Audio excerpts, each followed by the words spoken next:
Daniel, thanks for joining us. I know it was a long night. When did you get an idea of what the Chicago Bears were going to do with that number 2 pick overall? When they turned in the card, when they announced the pick from the podium, I had heard about a month ago that that there was some chatter about them taking Trubisky at 3, and so then I just tried to dig around everybody I could around that organization. People are tied in, and everybody came back and said, not happening, not happening, not happening. So to me, I think this is this was kind of like the Bortles thing with Jacksonville. I think Ryan Pace I don't know if he told his wife about this one. What do you think of the pick? Well, I don't really like it. To me, it all comes down to how you evaluate him as a team and how you think he does what you do, and if you think he can be a solid starting quarterback for you for a long time, then I understand it. I just didn't quite view him in that light, and I think that I think some of this, in my opinion, is just you've looked at this quarterback class for so long, and then you start sorting these guys out, and so okay, you move these guys around to the top of this year's list. I think you maybe lose a little bit of a sense of, okay, well, how good is this group as a whole? Okay, he's the best of this group, but how good is this group? That, to me, is why I didn't really see the value. Who reached higher, the Bears with what they did, the Texans with what they did, or Kansas City with what they did? Gosh, I would say if it was any other person than Andy Reid, I would say without question, I think it was what the Chiefs did. I've said about Mahomes throughout this whole process, the only quarterback that's ever functioned primarily out of the structure of the offense and had long-term success in the NFL is Brett Favre. Now, was he a unicorn? I mean, is that a one-time only deal? Yeah. Well, I don't know, but now you've got him in a building with John Dorsey and with Andy Reid, who had a front row seat for Brett Favre. So if any organization can figure this thing out with Mahomes, and I still think it's a 2-year process to get him on the field, he's in the perfect place. But you get a quarterback. You're not asking the quarterback to sort of fit in with your system. If you have a quarterback like that, you almost have to have a system that fits in with him, don't you?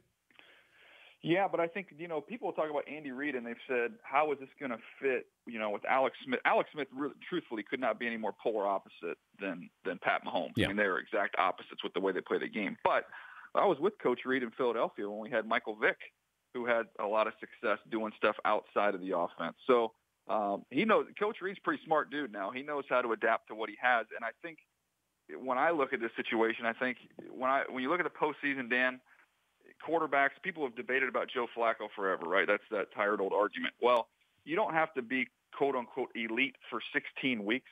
We just need a guy with a high enough ceiling, like a postseason pitcher that can get hot and win us a championship. But you have to have that high ceiling. Alex Smith doesn't have that. He's going to get you a bunch of regular season wins. He might sneak out a playoff win or two. But in those, as you go through the playoffs, there's some of those rare throws you have to make. You got to take chances. You got to be aggressive, and you got to have the tools to do it. I don't think he can get over a certain level, whereas Mahomes, his ceiling, he can get to that level. What was the oddest pick, aside from if you think Trubisky was the oddest pick? What was the second one? Oh, yeah, I mean, there was a couple. To me, I thought Baltimore, where they were picking, I know Ozzie loves Alabama players. I don't know that Humphrey was one of the best 4 Alabama players that were available. I mean, if you just kind of go off best player available, I know Jonathan Allen, there was some concern health-wise. Reuben Foster, some concern health-wise. But O.J. Howard was still there. I thought all those guys, when you watch Alabama play, I thought they were better football players than Marlon Humphrey. The Gareon Conley taking a lie detector test. Can you remember, has that happened before when you were working with teams? Did you ever have a player take a lie detector test? No. That's the first I had heard of that. But in talking to some teams last night, Dan, they had done a ton of work and had got their hands on a bunch of information or evidence, whatever you want to call it in this case, and they felt very confident that nothing was going to come out of this. And so I talked to one team that told me, look, if he's there in the second round, we're taking him. So, a little bit of a surprise with the uncertainty publicly that he went in the first round. But these teams have a lot more information than what we have in the public right now. What was the smartest pick? I mean, O.J. Howard, to me, when you look at Tampa Bay and what they've done in the offseason, to get O.J. Howard at 19, and you throw him in with Mike Evans and now Deshaun Jackson in that mix, and I think you'll see them. I mean, Dan, Dalvin Cook hasn't gone yet. There's a chance. I mean, if you're Tampa Bay, you don't know what's going on with Doug Martin. There's always some trades early in the second round because teams have had all night to look and see what's still available. Can you imagine if they somehow threw Dalvin Cook in there as well?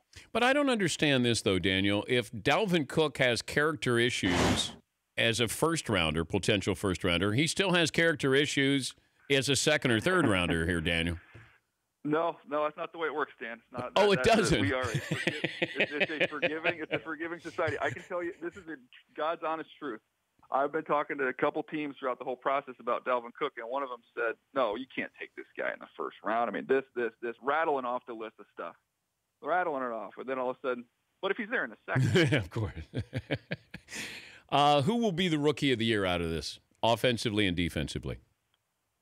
Ooh, I'll tell you what. I think Corey Davis has got a chance. I know some people thought that was a reach for the Titans at 5. I thought he was the best receiver in the draft, Dan. I mean, they're a top 3 run team.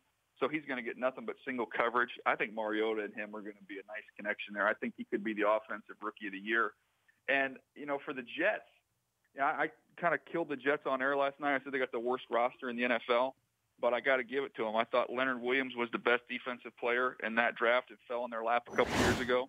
And I think Jamal Adams was the second best player in this year's draft and fell in their lap at 6. So I think he could be the defensive player of the year. I like Adams. I don't know if he can help change that locker room there, but it feels like he's a man. He reminds me of Rodney Harrison, that he's a football player and somehow, some way, he's going to do the right thing.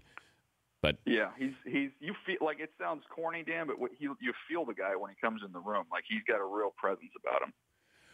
What kind of drama do you expect tonight?